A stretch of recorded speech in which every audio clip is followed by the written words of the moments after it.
Hi everyone, welcome back to another book review. If you watched my last video, you might know that I got stuck in a reading slump when reading the third book that month. So this month my priority was to read some books that I knew would get me back into my normal reading habit. And I thought, what better way to do that than by rereading some old favorite romance books? And that's what I did. So with that said, let's get into the reviews.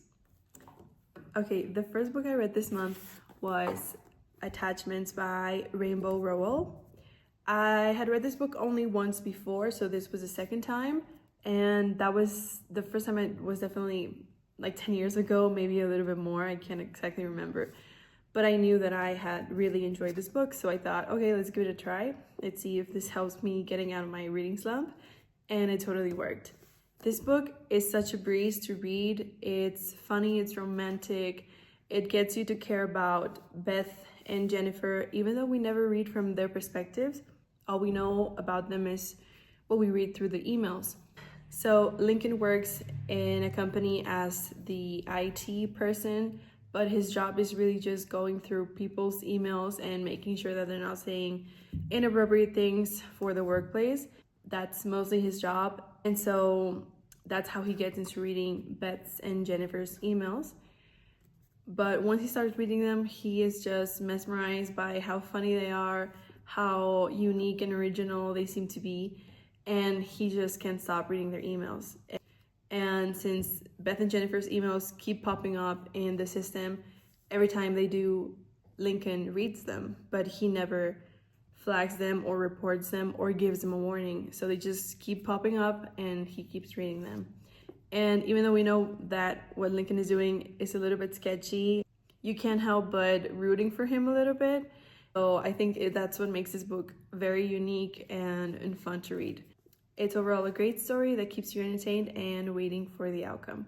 So I give this book a 4.5 out of 5. Okay, next up, the second book I read this month was Eleanor Park, also by Rainbow Rowell. First and foremost, I have to say that this is my favorite book. I think I just realized that rereading it this time. I think I've read it 4 times before. This might be the 5th one, I'm not really sure. But what's crazy to me is that all the other times I read it was either on my phone or my Kindle.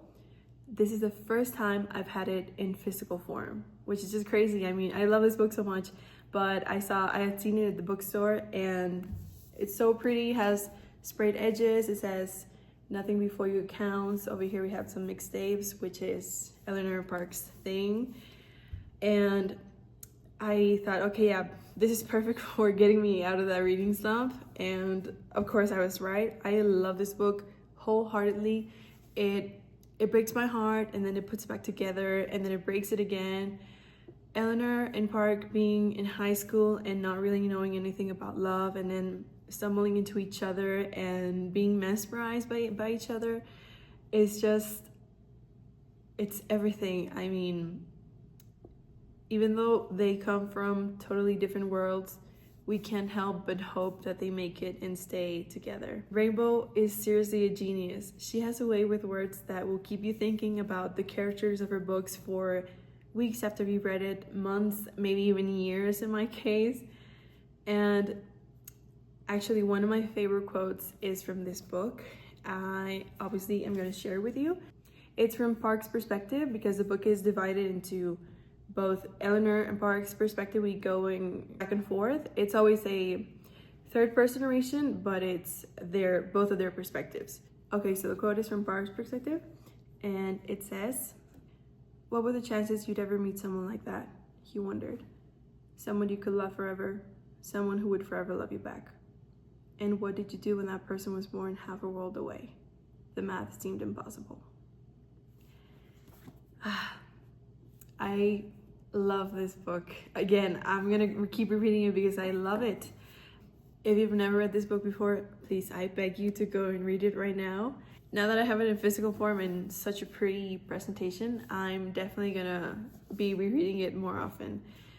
So it goes without saying that this is a 5-star read for me. Okay, moving on. These next few books are not rereads anymore, only the first two. These next ones, I didn't think it necessary to read something that I had read before. I wanted to read something new. So the third book I read this month was If He Had Been With Me by Laura Nowlin. I have mixed feelings about this book. On one hand, I like that it's not very predictable. I didn't find myself knowing what was going to happen next that much. But on the other hand, I just can't really get on with Finn and Autumn pining for each other. So Finn and Autumn have been friends since they were born. Their mothers are best friends, and they were born like literally days apart, I believe. They're next door neighbors, so they've always been in each other's lives. But now that they're in high school, something happened and they aren't really friends anymore. But they're still in each other's lives since they're literally neighbors and their mothers are basically like sisters. But the premise of the book tells us that there's like tension between them whenever they're together, or they're like a little bit awkward with each other because they feel a certain way about each other. But I didn't really get that when reading it. It just felt to me like there was a little bit of tension between them. Their conversations were dry, like, yeah, okay, this person was once my very close friend and we're not really that close anymore, but I never got the feeling that they loved each other. So this book, it was a little bit hard for me to feel connected with any other characters, really. For me, it got good until like the last 10 to 15 chapters. There was a crazy plot twist, and I think that kind of saved it for me a little bit. So I gave this book a 3.5 out of 5. Next up, I read If Only I Had Told Her, also by Laura Nowlin, which is the second part to If He Had Been With Me.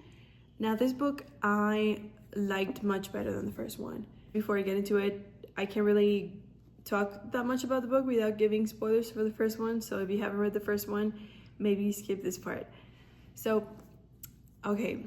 First of all, what was the ending of that first book? I mean, I did not see that coming. Finn dying, nothing about it, like with the whole picture now, I feel like it makes sense. I mean, not that I wanted him to die, but I think that saved the story a little bit for me.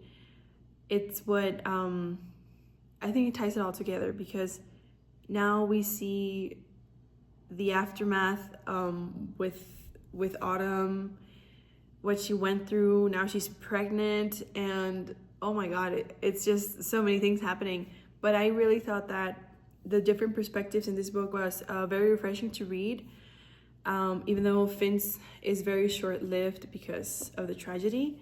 But also reading Jack's perspective and that grief that he's now carrying because his friend that was like his brother just died, and how he's navigating that grief, it felt very real to me, and it made me think about my own grief and how hard it is for people to cope sometimes. And this time around, I thought that Autumn showed more character, a little bit more growth, and whether that's despite of the circumstances or because of the circumstances, I found myself understanding her a little bit more. So this was a 3.8 out of 5 stars for me.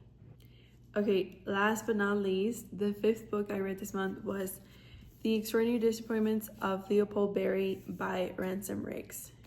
First, I have to preface this by saying that I love the Miss Peregrine's Home for Peculiar Children series, also by Ransom Riggs. It's one of my favorite series. Ransom has such a gift of creating fictitious worlds and making them feel real. Everything about his books makes you feel like you're in there in the story. The way he describes the characters, the settings, it's all just sublime. And this book was definitely not the exception. This is a new series he's coming out with. This was the first one. The series is Sunderworld Volume 1. In this book, we follow Leopold, who is a teenager living in Los Angeles, and he's seeing weird things that seem to be coming out of a 90s show called Max's Adventures in Sunderworld, and that's because they are. And so he stumbles into Sunderworld and is finding that not only is Underworld real, but now it's in danger and in need of a hero.